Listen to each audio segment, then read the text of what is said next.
S'efforçons-nous de vivre dans une telle union que l'on puisse dire et rendre partout ce témoignage, en parlant du pasteur et de ses ouailles, ce que l'on disait des premiers fidèles. Voyez comme ils s'aiment. Ils ne font qu'un cœur et qu'une âme.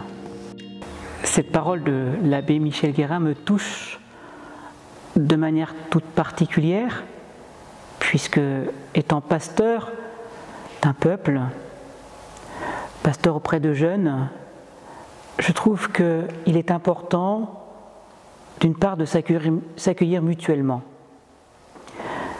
Le pasteur ne choisit pas sa communauté et la communauté ne choisit pas son pasteur.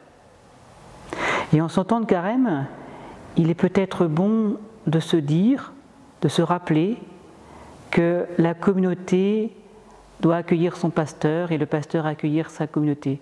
Ce qui veut dire que, en tant que baptisés, nous sommes invités à nous accueillir tels que nous sommes.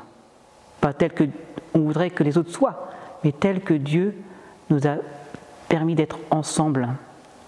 Et cette parole, elle est tellement fondamentale qui fait qu'une communauté chrétienne se distingue finalement par cet accueil mutuel, par cet accueil entre chrétiens, entre paroissiens, pas forcément de même sensibilité, pas de même sensibilité que le curé ou que d'autres paroissiens. Et pourtant, nous sommes invités à faire communauté. Et c'est en faisant communauté que l'amour de Dieu se manifestera et qu'on pourra dire « voyez comme il s'aime » dans cette différence. Et puis, il y a un moment tout particulier qui peut nous aider à comprendre ceci, c'est lorsque nous nous retrouvons à la messe le dimanche.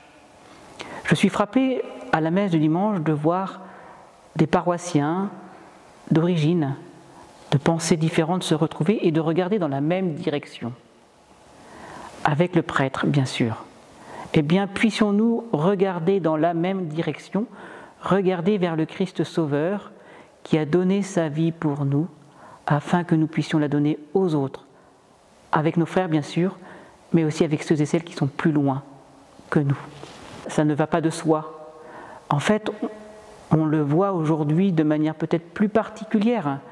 Nous sommes très sensibles à nous retrouver entre personnes ayant les mêmes sensibilités, les mêmes façons de voir, les mêmes façons de penser. Or, en tant que chrétiens, nous sommes invités à nous rappeler que ce qui nous unit, c'est notre dignité de baptisé. Et que si nous avons été baptisés, c'est par la grâce de Dieu.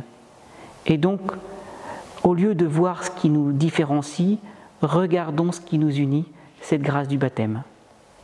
Je vous invite du coup à la veillée pascale ou le jour de Pâques de vous rappeler combien la grâce du baptême est un cadeau que Dieu nous offre pour faire communauté les uns avec les autres.